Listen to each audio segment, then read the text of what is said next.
여러분이 생각하는 천국, 그것은 어떤 곳일까요? 요한계시록 21장에 보게 되면 천국에 대하여 자세하게 쓰고 있습니다. 그 성곽은 벽옥으로 쌓였고 그 성은 정금인데 맑은 유리 같더라.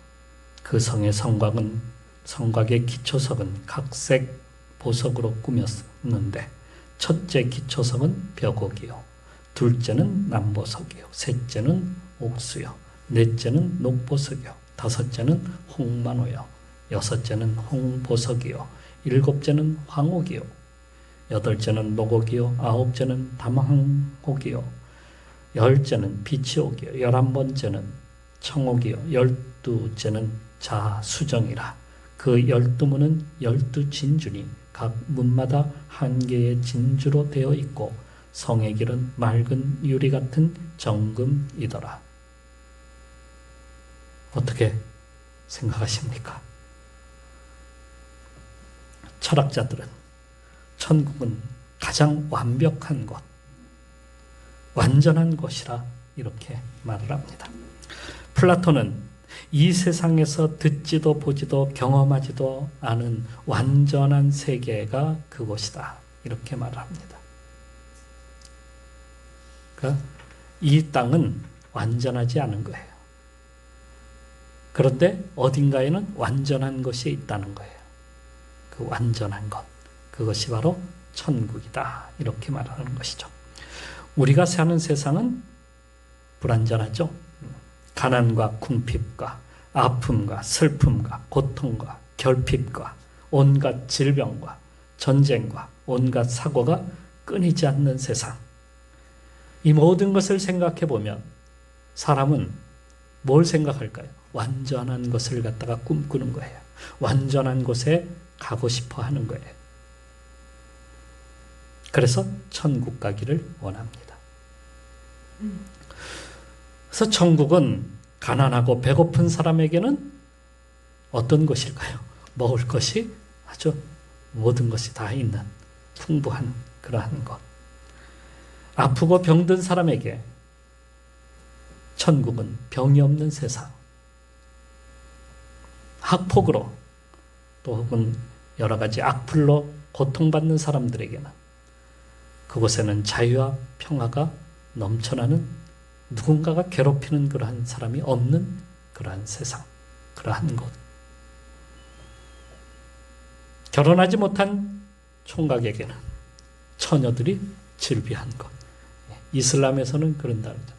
어떤 부류에서는 자살 특공대들에게 자살을 특공대 그 자살을 그 폭탄을 안고 뛰어들면 천국에서는 처녀들이 기다리고 있다. 처녀들이 즐비한 그런 세상. 집이 없어서 이리저리 옮겨 다녀야만 하는 그러한 어려운 사람들에게는 천국은 그림 같은 집이 있는 그러한 곳. 우울하고 불행만이다라고 생각하는 사람들에게는 거기는 즐겁고 행복이 넘쳐나는 그러한 곳. 이걸 사람들은 꿈꾸고 있는 것이 아닌가. 계시록 21장 4절 말씀에 이렇게 쓰고 있습니다. 다시는 사망이 없고 애통하는 것이나 곡하는 것이나 아픈 것이 다시 있지 아니하리니 처음 것들이 다 지나갔음이러라. 정말 천국은 그런 곳일까요? 누구에게나 천국은 완벽한 곳이기에 모든 사람들이 다 가고 싶어 하는 것이 분명합니다. 그런데 이렇게 질문하는 사람도 있습니다. 도대체 그러한 천국이 어디 있단 말이냐? 그건 인간이 고통에서 또 슬픔에서 탈출하기 위한 그냥 환상에 지나지 않는 것일 뿐이다 라고 이렇게 말을 합니다. 그런데도 사람들은 왜 천국을 찾는 것일까요? 도대체 천국이 있기는 한 걸까요?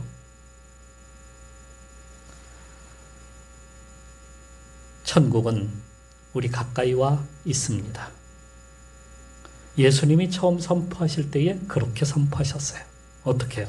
천국이 가까이 왔느니라. 아니, 가까이 있다. 어디에 있다는 말입니까? 이스라엘 사람들이 이 말씀을 들을 때에 그들은 이사야 선지자를 갖다가 생각했을 겁니다. 이사야 선지자는 이렇게 말을 했어요. 보라, 내가 예루살렘을 즐거운 성으로 창조하며 그 백성을 기쁨으로 삼고 내가 예루살렘을 즐거워하며 나의 백성을 기뻐하리니 우는 소리와 부르짖는 소리가 그 가운데서 다시는 들리지 아니할 것이며 거기는 날수가 많지 못하여 죽는 어린이와 수완이 차지 못한 노인이 다시는 없을 것이라. 이 말씀을 예언을 했거든요. 그러니까 이런 이유로 이스라엘 백성들은 천국을 말할 때에 그들은 처음부터 어디를 갖다가 생각하고 있었냐면 예루살렘. 예루살렘, 새 예루살렘을 주님께서 만드신다고 했으니까 예루살렘이구나. 예루살렘. 그래서 예수님이 제자들에게 예루살렘으로 올라가자 하실 때에 그들은 이렇게 생각했어요. 예수님이 예루살렘에 올라가면 예루살렘을 갖다가 회복시키실 것이다. 새로운 세계를 만드실 것이다. 새로운 세상. 이걸 생각했다 하는 겁니다. 비록 고난도 받으시겠지만 최종적인 목표는 어디에 있냐면 회복, 새로운 이스라엘을 만드실 거야 하는 거라. 부활 후에 하늘로 올라가시기 전에 제자들과 성도들이 모였잖아요. 그때에 예수님께서 뭐라고 하셨냐면 너희는 예루살렘을 떠나지 말고 성에 머물라. 이렇게 말씀을 하셨어요. 그랬더니 제자들이 예수님께 뭐라고 또 질문하냐면 주께서 이스라엘 나라를 회복하심이 이때이니까. 아니 지금 머물라고 했더니 주님께서 그러면 이스라엘을 회복하시려고 하시는 것 아닙니까? 이렇게 또 질문을 하는 거예요. 그러니까 계속해서 그들의 생각에는 예루살렘을 갖다가 예수님께서 새롭게 하시는 새 예루살렘을 만드시는 것이다. 이렇게 생각한 겁니다. 제자들의 생각은 천국은 지상낙원이라고 생각한 겁니다. 오병이어의 기적으로 배고픔이 없는 세상, 모든 아픈 사람이 치유를 받는 세상, 그래서 건강하게 사는 세상, 낙타가 바늘기로 들어가는 것보다 부자가 들어가는 것이 어렵다 이렇게 말씀하신 것처럼 정말 착취하고 부자로 살았던 사람들은 아예 근처도 못 오게 하는 그런 세상, 배우지 못해도 주님만 따르면 높은 자리에 올라갈 수 있는 그러한 세상, 이게 제자들이 생각한 하나님 나라, 천국이라고 생각한 겁니다. 남아프리카 공화국은 그렇게 세워졌어요. 이 나라는 전 국민의 98%가 개신교, 기독교인들이에요. 1652년 네덜란드가 그 아프리카 남단을 갖다가 점령하고 그것을 식민지로 만들었습니다. 백인들은 여기에 새로운 나라를 갖다가 건설하려고 했습니다. 하나님을 섬기는, 하나님을 열심히 믿는 그러한 나라 만들고 싶었어요. 11조과 감사헌금을 열심히 내서 교회를 갖다가 세우고 원주민들을 전도하여서 교회로다가 다 끌고 왔어요. 동네마다 교회들이 세워지고 거의 모든 국민이 교인이 되었어요. 지상낙원이 따로 없었습니다. 그런데 그 속을 들여다보면 백인들은 흑인을 갖다가 착취하여서 돈을 갖다가 끌어모으는 일에 힘썼습니다. 흑인들을 가두고 몰살시키고 땅을 빼앗았습니다. 인도 사람들을 갖다가 거기에다가 데려다 놓고 감독으로 세웠어요. 그들이 마치 흑인들을 착취하는 것처럼 보이도록 그렇게 만들었습니다. 모든 정치와 경제와 문화를 갖다가 지배하여서 흑인들을 갖다가 노예화 시켰어요. 백인들은 모든 것을 누렸어요. 흑인들은 종노릇했어요. 백인들의 지상낙원이 된 겁니다. 이게 20세기 말까지 이어져 왔어요. 이런 세상을 만들고 싶어 했던 사람이 또 한 사람이 있었어요. 그 사람은 공자. 여러분 공자 아시죠? 공자. 공자는 군자가 다스리는 나라를 만들고자 했습니다. 요즘 공자를 연구하는 중국은 공자가 사회주의자였다고 그렇게 말을 합니다. 공자가 인간의 평등을 주장했다는 거예요. 백성에게 균등한 부가 주어지고 그들을 교육하면 세상이 변할 것이다. 이렇게 내다보았습니다. 그는 덕행과 학행을 갖다가 닦은 군자가 많아지면 봉건 정부가 무너지고 모든 나라가 군자에 의해서 다스려지는 군자 정부가 도래할 것이다. 이렇게 낙관하였습니다. 이게 중국이 추구하는 지상낙원입니다. 공산주의자들이 다스리는 나라. 딱 연결이 되잖아요. 그죠? 공산주의자들이 다스리는 그런 나라. 이들이 지금 여러 나라에 뭘 세우고 있냐면요. 공자학원을 세우고 있어요. 다 이유가 있는 거예요. 공자학원은 사실은 뭐예요? 공산주의 이론을 갖다가 전파하는 거예요. 그게 공자학원이에요. 그런데 주님이 말씀하신 천국은 다른 것이 아닌 바로 예수님 자신이셨습니다. 천국은 바로 예수님 자신이었어요. 가까이 오셨다는 것이 예수님이, 하나님이 우리 곁에 오신 거예요. 예수님은 자신을 갖다가 내어주심으로 죽어가는 영혼을 갖다가 구해내셨습니다. 십자가에 달리심으로 모든 죄를 다 사하셨습니다. 모든 병자를 갖다가 치료하시고 귀신들을 쫓아내시며 죄의 종로로 타는 데서 우리에게 자유를 갖다가 선포해 주셨습니다. 누가복음에는 이렇게 쓰고 있습니다. 주의 성령이 내게 임하셨으니 이는 가난한 자에게 복음을 전하게 하시려고 내게 기름을 부으시고 나를 보내사 포로된 자에게 자유를, 눈먼 자에게 다시 보게 함을 전파하며 눌린 자를 자유롭게 하고 주의 은혜의 해를 전파하게 하려 하심이라. 이게 이사야의 말씀을 인용하여서 누가가 이렇게 말씀을 썼습니다. 그러니까 죄를 고백하고 예수 그리스도를 영접해야 천국이 임하는 겁니다. 그러면 주님이 어떻게 해요? 우리와 함께 하시는 거예요. 그 천국이 우리에게 임하는 거예요. 주님이 우리에게 임하는 거예요. 천국은 주님이 함께 계시는 곳입니다. 그러면 모든 슬픔, 모든 아픔, 모든 고통, 죽음에서까지 우리가 구함을 얻게 되는 것이다 하는 겁니다. 주님이 우리를 안아주시는 거예요. 천국은 그거예요. 주님의 품에 안기는 거예요.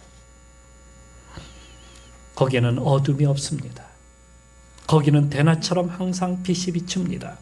해가 없음에도 빛납니다. 왜요? 주님이 계시니까. 주님의 영광이 모든 세상을 비추는 거예요. 계시록에 이렇게 쓰고 있습니다. 그 성은 해나 달의 비침이 쓸데없으니 이는 하나님의 영광이 비치고 어린 양의 그 등불이 되심이라. 주님이 주님이 빛이에요. 거기에는 해가 필요가 없어요. 달이 필요가 없어요. 오늘 천국을 경험하고 싶다면 예수 그리스도를 우리가 어떻게 해야 돼요? 영접하는 거예요. 그러면 천국을 우리가 경험하는 거예요. 그러면 우리 속에 어둠이 사라지고 밝은 빛이, 하늘의 영광이 우리에게 차고 넘치는 겁니다. 예수님을 믿어서 천국을 우리가 소유하는 우리 성도들이 되시기를 축원합니다. 또 천국은 어떤 곳이냐면 하나님의 통치가 이루어지는 곳입니다. 하나님의 통치. 그러니까 천국은 인간이 인간을 다스리고 지배하는 그러한 구조가 아닙니다. 왕이 있거나 통치자가 있어서 그의 명령을 받아야 되고 그의 지배를 받아야 되고 또 어떤 주체가 있어서 그들이 원하는 대로 우리가 따라가야 되고 하는 그러한 세상을 말하는 것이 아닙니다.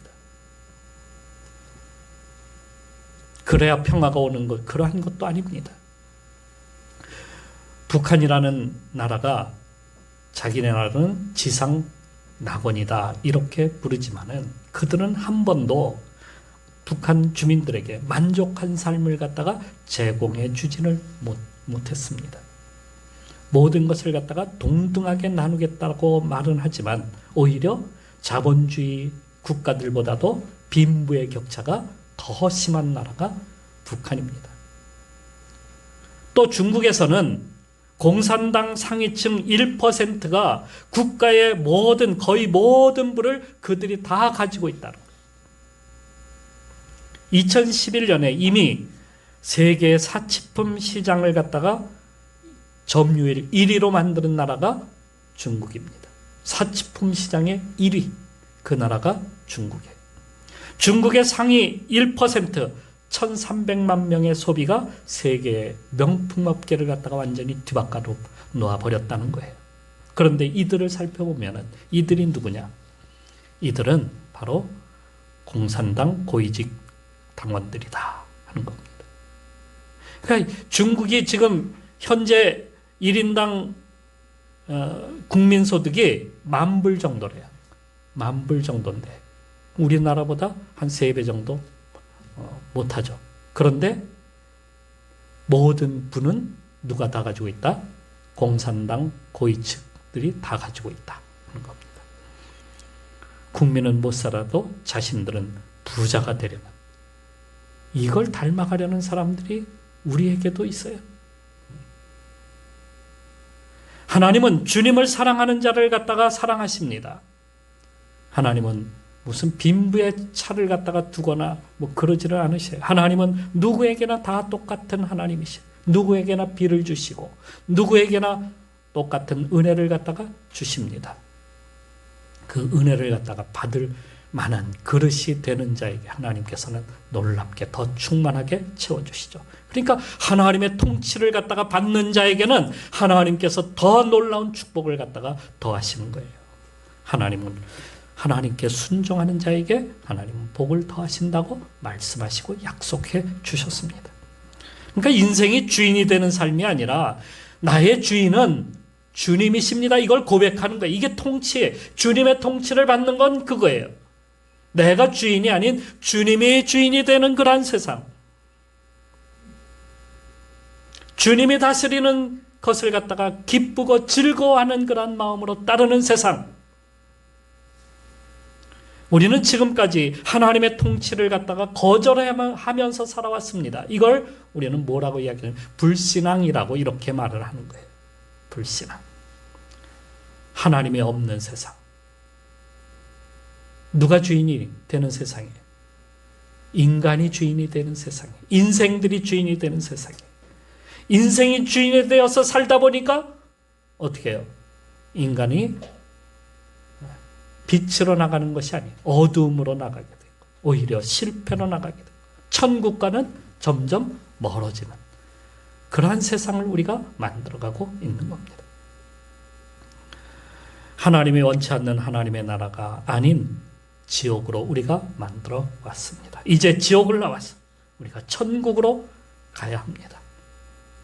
천국된 삶을 우리가 살아야 돼요. 그것은 불신앙을 버리고 이제는 주님을 나의 주님으로 믿고 의지하고 따르는 거예요. 통치가 그래서 이루어지는 거예요. 말씀 가운데 서서 주님의 뜻을 아는 그러한 삶을 살아가는 것. 그것이 바로 주님의 통치를 받는 성도이다 하는 것입니다. 성도는 하나님의 말씀으로 살 때가 가장 편하고 가장 즐겁습니다. 그때가 우리에게는 진짜 행복이 그게 주님의 임재가 우리 가운데 임하는 거예요. 그것보다 더 큰 기쁨과 더 큰 행복이 어디 있습니까? 주님의 임재가 우리 가운데 역사될 때에 우리가 생명이 되는 거예요. 기쁨 가운데 하나님의 뜻을 이루게 되는 겁니다. 다른 것으로서는 우리가 만족할 수가 없어요. 오직 주님의 통치가 있을 때에 비로소 우리가 만족을 느끼고 우리가 진짜 하나님의 천국을 우리가 경험하는 겁니다. 우리 가운데 세워지는 겁니다. 오늘도 천국을 누리는 우리 성도들이 되시기를 축원합니다. 또 한 가지 말씀드리는 천국은 나를 높이는 것이 아니라 겸손히 섬길 때 천국이 임한다는 사실입니다. 바울은 그리스도의 사역, 메시아의 사역을 갖다가 빌립보서에서 정확하게 우리에게 꿰뚫어서 보여주고 있습니다. 그는 근본 하나님의 본체시나 하나님과 동등됨을 취할 것으로 여기지 아니하시고 오히려 자기를 비어 종의 형체를 가지사 사람들과 같이 되셨고 사람의 모양과 같이 모양으로 나타나사 자기를 낮추시고 죽기까지 복종하셨으니 곧 십자가의 죽으심이라. 이러므로 하나님이 그를 지극히 높여 모든 이름 위에 뛰어난 이름을 주사 하늘에 있는 자들과 땅에 있는 자들과 땅 아래에 있는 자들로 모든 무릎을 예수의 이름에 꿇게 하시고 모든 입으로 예수 그리스도를 주라 시인하여 하나님 아버지께 영광을 돌리게 하셨느니라. 주님은 하나님께서 예수 그리스도가 우리에게 모든 것을 내어주시고 섬기시니까 그래서 하나님께서 그분을 높여주셨다는 거예요. 그래서 하나님 보좌에 앉게 해주신 거예요. 제자들은 높은 자리를 갖다가 가지고 서로 싸웠어요. 예루살렘에 올라갈 때에 나라를 회복하시면 자신들이 누가 높은 자리에 올라갈 것이냐, 이걸 가지고 길에서 서로 말다툼이 일어나고 또 거기에 또 그 야고보와 또 요한의 어머니는 예수님께 와서 자기의 아들들을 갖다가 좀 오른편에 왼편에 좀 앉게 해달라고 그렇게 말을 할 정도였습니다. 그때 주님께서 어린아이를 하나를 세우시고 이렇게 말씀하십니다. 누구든지 이 어린아이와 같이 자기를 낮추는 사람이 천국에서 큰 자니라. 자기를 낮춰야 된다는 거예요. 자기를 내려놔야 된다는 거예요. 인생들이 완전한 천국과 같은 세상을 이루려면 어떻게 살아가고 있냐면 서로 경쟁하면서 싸우고 있다는 거예요. 높은 자리에 서로 올라가야 돼. 우리나라는 사람들이 많고 자리는 부족하고 하니까 어떻게 해요? 계속 서로 싸워. 그래서 천국이 이루어지는 것이 아닙니다. 천국은 자기를 낮춰야 이루어지는 거예요. 주님의 꿈을 이루기 위해서는 우리가 남보다 열심히 공부하고 일해야 하고 살아야 하고 하는 그것으로 이루는 것이 아닙니다. 그것은 우리에게 남는 것이 없어요. 그것은 내 꿈을 이루는 것이지 주님의 꿈을 이루는 것이 아니에요. 우리는 내 꿈을 이루기 위해서 얼마나 살아가고 있습니까? 열심을 내고 노력하고 사는 거 아니에요. 내 꿈, 어떤 사람은 내 꿈이 뭐지? 잘 모르겠는데 뭐 이렇게 말하는 사람도 있어요. 몰라도 돼요. 우리는 무엇을 알아야 돼? 하나님의 꿈만 알면 돼. 나는 하나님의 꿈을 위해서 내가 살아가는 거예요. 그러면 주님께서 나로 하여금 주님께서 세워주시는 거예요. 내 꿈 이루기 위해서 주님을 이용하는 그런 사람들이 얼마나 많습니까? 모세는 그것을 이루려고 했습니다.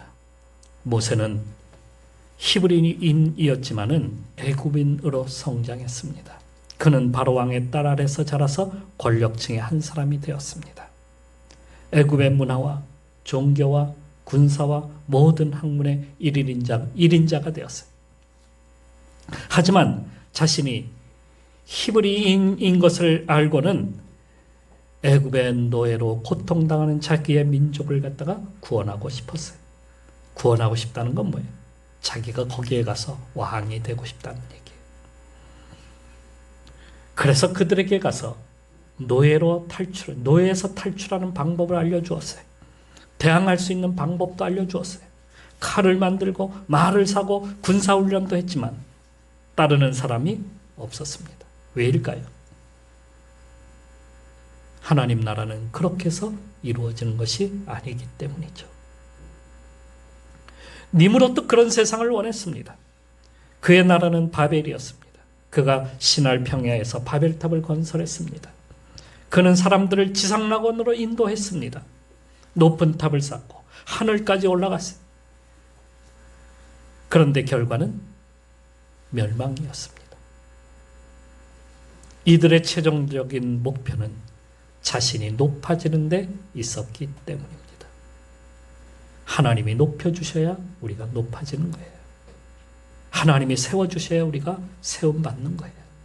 내가 뭔가 되고 싶어서, 내가 높아지려고 그렇게 하면 할수록 더 멀어진다는 사실이에요. 우리는 주님처럼, 주님과 함께 주님의 잔을 마시고 주님처럼 겸손히 섬겨야 바로 하나님께서 우리를 세우신다는 사실을 우리는 믿어야 합니다. 그러니까 이 땅에서 할 것 다 하고 누릴 것 다 누리면서 천국을 소유할 수는 없습니다. 육체의 욕망으로 살아서는 천국을 소유할 수가 없어요. 주님을 모셔야 합니다. 주님이 나의 주인이 되셔야 됩니다. 그래야 우리가 천국이 우리 가운데 임하는 거예요. 주님의 은혜와 말씀이 우리 가운데 충만할 때에 우리가 천국을 소유하는 겁니다. 오늘도 천국을 소유하고 이 세상을 하나님이 기뻐하시는 세상으로 만들어가는 우리 성도들이 되시기를 축원합니다. 기도하겠습니다.